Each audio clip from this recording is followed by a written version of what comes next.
Dernièrement, en me baladant sur ma chaîne, j'ai vu que ça fait quelques mois que je n'ai pas présenté de webtoon sur la chaîne. Non pas un désintérêt de ma part, au contraire j'en lis pas mal grâce à vos recommandations, d'ailleurs merci à vous, mais parce que j'avais d'autres vidéos à faire avant. Et comme je sais que vous kiffez ce genre de format, je me suis dit que ça serait le moment idéal pour vous en présenter d'autres. J'ai donc sélectionné des webtoons qui sont très beaux visuellement, parce que pour moi c'est vraiment quelque chose de super important, mais aussi avec des scénarios qui risquent de vous plaire. C'est Shiro, j'espère que vous allez bien, parce qu'aujourd'hui on va parler de webtoon.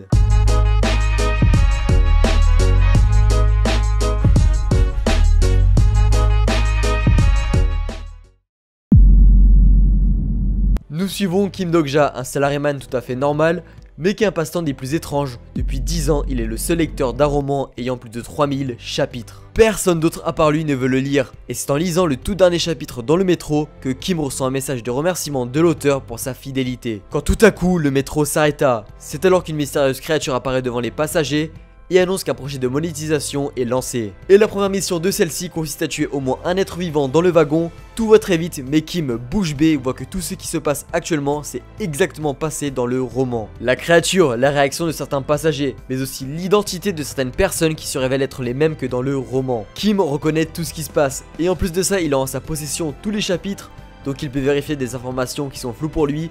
C'est donc lui l'espoir de l'humanité, le lecteur omniscient. Très lourd comme webtoon, je kiffe grave ma lecture chaque semaine. Déjà premièrement de par les dessins et les colorisations qui sont magnifiques, et pas beaucoup de webtoons lui arrivent à la cheville de ce côté là. Mais ce qui fait que pour moi ORV est un webtoon au-dessus de la norme, c'est son scénario. Vous devez vous dire que comme Kim c'est tout ce qui va se passer, ça va être cool qu'au début et à force ça va vite fait saouler, alors qu'en réalité pas du tout. Parce que son existence même montre que tout ne va pas se passer comme dans le roman, puisque tout simplement il n'était pas dedans. Il possède juste les connaissances des différents pouvoirs et connaît aussi le caractère des différents personnages, donc il peut mieux les gérer pour en tirer à son avantage.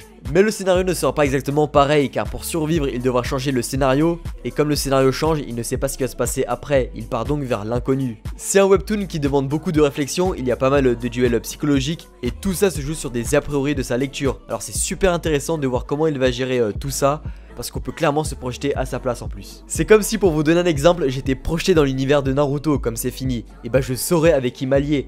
Mais sûrement à cause de moi, et bien l'histoire changerait, et peut-être que le Hokage ce serait pas Naruto, mais moi en fait. Non franchement, très lourd comme webtoon, je vous le recommande vraiment, et si vous voulez commencer la lecture, et bien je vous mets un lien dans la description. Shin est un jeune coréen d'une vingtaine d'années qui a raté son parcours scolaire. En bref, c'est l'échec de la famille. Mais malgré ça, il tente de survivre avec des petits jobs pour se faire assez d'argent pour son jeu de réalité virtuelle préféré, Satisfy. Ce jeu est révolutionnaire car il permet une immersion totale dans un monde plus libre et plus vaste que le monde qu'on connaît tous. Tellement vaste que même après plusieurs années, des zones ne sont toujours pas découvertes. Mais ce qui est encore plus fou dans ce jeu, c'est que l'argent que tu gagnes dedans, eh bien tu peux le convertir en argent réel.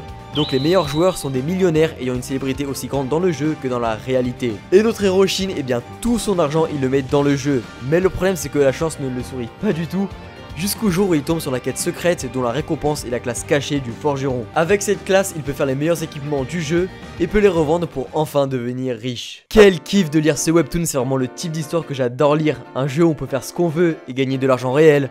Incroyable. D'ailleurs, pour celles et ceux qui l'ont remarqué, c'est un peu comme SAO, sauf qu'ici il n'y a pas de harem à la Kirito ou de esprit un peu trop enfantin, même si c'est vrai qu'avec le dernier arc ça s'améliore. Non, dans Overgared, tu suis un mec qui en veut parce qu'il a commencé tout en bas de l'échelle avec des tafs de merde, et en plus de ça il a été rejeté par sa famille. Et là tu vas voir toute son évolution au sein du jeu. Avant, personne ne voulait de lui, maintenant tout le monde le veut, et en plus de ça, et bah sa famille le voit gagner de plus en plus d'argent et va commencer à changer d'avis sur lui. Il y a en plus d'autres persos qui ont trop de flow, tu sens tellement de puissance à travers ce webtoon, c'est un truc de ouf. Et ce qui accentue tout ça, et bien c'est clairement les dessins et les colorisations qui sont incroyables. Je suis grave content qu'il y ait de plus en plus de beaux dessins et de belles colos dans les webtoons, parce que c'est vraiment le truc qui leur manquait majoritairement. Maintenant, il y a quand même un mystère derrière tout ça, parce que c'est bien beau de gagner de l'argent réel avec un jeu et être aussi épanoui dedans, mais est-ce qu'il n'y aurait pas un complot là-dedans? Si on suit l'exemple de SAO, c'est bien ce qui s'est passé, alors pourquoi ça ne serait pas le cas pour Overgared? En plus de ça, je trouve que ça serait vraiment cool. Je suis curieux de voir comment ça va évoluer. En tout cas,